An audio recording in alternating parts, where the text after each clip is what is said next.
بسم اللہ الرحمن الرحیم۔ السلام علیکم ناظرین، ایک مرتبہ اللہ تبارک و تعالی نے روحیں قبض کرنے والے فرشتے عزرائیل علیہ السلام سے دریافت کیا کہ اے عزرائیل، آج تک جن لوگوں کی روح تو نے قبض کی ان میں سے کسی پر تجھے کبھی رحم آیا؟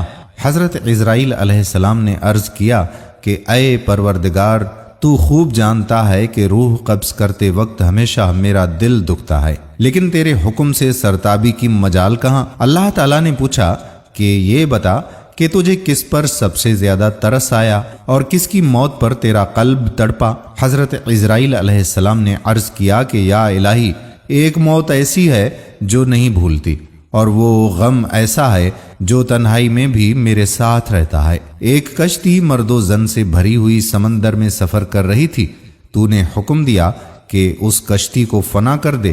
میں نے کشتی کو پاش پاش کر دیا۔ پھر تو نے فرمایا کہ سب مرد و زن کی روحیں قبض کر، لیکن ایک عورت اس کے نوزائیدہ بچے کو چھوڑ دے۔ میں نے اس حکم کی بھی تعمیل کی، سب جانیں قبض کر لیں۔ ایک بہتے ہوئے تختے پر ماں اور اس کا بچہ رہ گئے۔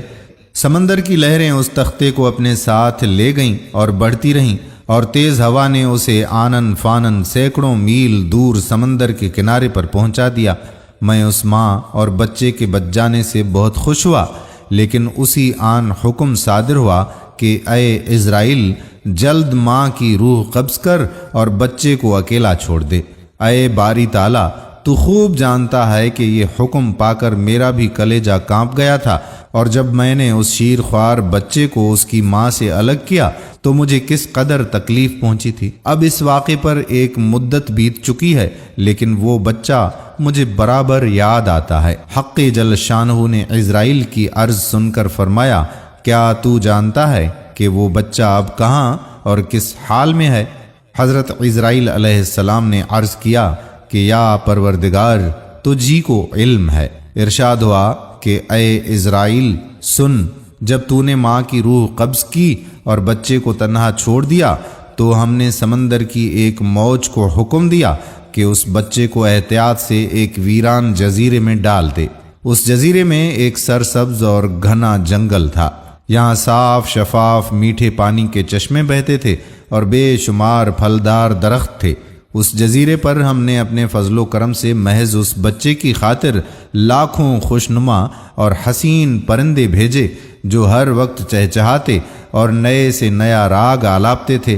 ہم نے چنبیلی کے پھولوں اور پتوں کو حکم دیا کہ اس بچے کا بستر تیار کرو تاکہ وہ اس پر آرام کی نیند سوئے۔ ہم نے اسے ہر خوف اور ہر خطرے سے محفوظ کر دیا۔ آفتاب کو حکم دیا کہ اپنی تیز دھوپ اس پر نہ ڈال، ہوا کو فرمان دیا کہ اس پر آہستہ آہستہ چل، بادلوں کو حکم دیا کہ اس پر میہ نہ برسانا، بجلیوں کو ہدایت کی کہ خبردار اسے اپنی تیزی دکھا کر مت ڈرا۔ انہی دنوں جنگل میں بھیڑیے کی مادہ نے بچے دیے تھے۔ ہم نے اسے حکم دیا کہ اپنے بچوں کے ساتھ ساتھ اس آدمی کے بچے کو بھی دودھ پلا، اس کی دیکھ بھال کر اور اسے کوئی نقصان نہ پہنچنے دے۔ اے عزرائیل، اس نے بھی ہمارے حکم کی تعمیل کی، یہاں تک کہ وہ تنہا اور بظاہر بے یارو مددگار بچہ پرورش پا کر خوب صحت مند اور بہادر ہو گیا۔ ہم نے اس کے پاؤں میں کبھی کانٹا بھی نہ چبھنے دیا۔ دنیا جہان کی نعمتیں اسے عطا کیں اور وہ ان کا شکر بھی ادا کرتا تھا۔ اور اب اے ملک الموت، تو جانتا ہے وہ بچہ کہاں اور کیا کر رہا ہے؟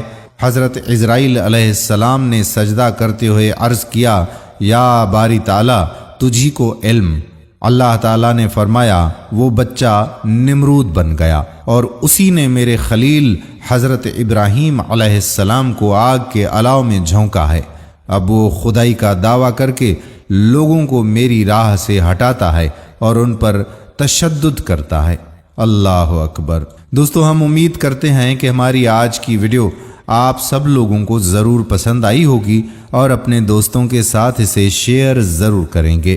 آنے والی ویڈیو تک اپنے میزبان قادر بخش کلہوڑوں کو اجازت دیجیے۔ اللہ حافظ۔